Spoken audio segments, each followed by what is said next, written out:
L'étape suivante avant de pouvoir imprimer, ça va être d'apposer ce scotch polyamide, donc résistant à la chaleur, sur le plateau. Ce scotch, il est très bien, mais c'est du scotch et collant. Donc du coup, quand on veut le poser dessus sans faire de bulles, il va falloir s'aider. Une petite astuce, ça va être de s'aider d'un produit à vitre quelconque, quelque chose qui n'est pas un produit par contre qui n'est surtout pas inflammable, et puis d'une carte relativement rigide pour pouvoir étaler le scotch et effacer les bulles.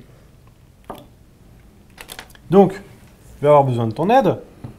On va pour le moment mettre juste une bande centrale pour faire une première impression. L'idée après, c'est de mettre du scotch sur toute la surface du plateau en collant les bandes bien les unes à côté des autres sans les chevaucher. Donc si tu as un couteau, on va pouvoir commencer à coller la bande. Et on met pas le produit? Si, on va mettre le produit, mais rien. On y est. Je veux bien que tu prennes le couteau et que du coup, tu coupes la bande de la bonne longueur. Et grâce finalement au produit à vitre, regarde, on n'a plus qu'à dérouler la carte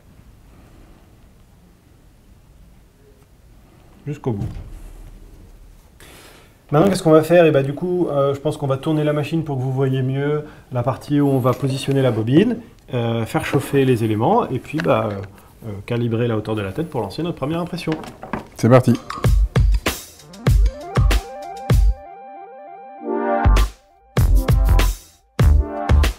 On est venu à la phase de positionnement du filament. Donc, on va commencer par faire chauffer la tête d'impression.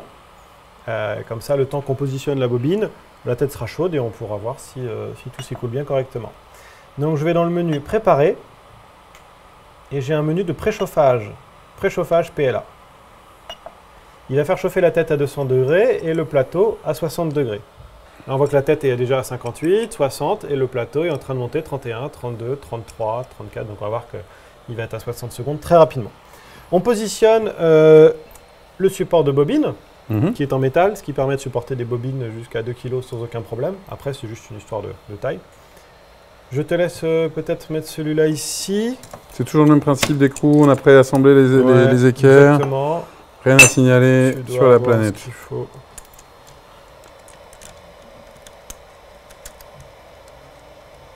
On est bon? La suite du film, évidemment, c'est la bobine. Le fil, il est sous vide pour le protéger de l'humidité. Alors, on va regarder où sort finalement l'embout, puisque le but, c'est que le fil déroule dans le bon sens. Exactement. Parfait.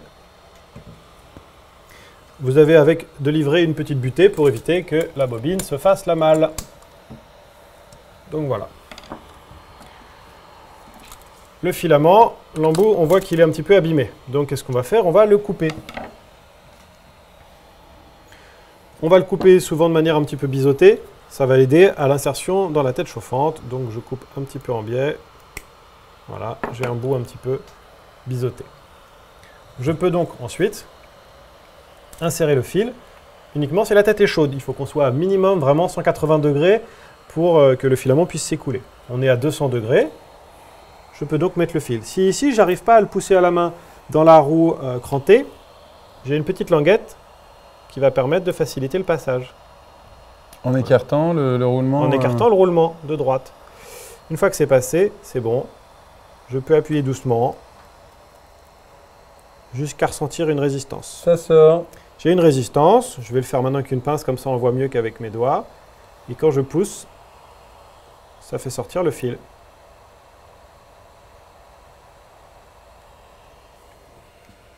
Donc là, on a une tête qui est chaude, du fil qui est prêt à sortir. On est en bonne voie pour imprimer.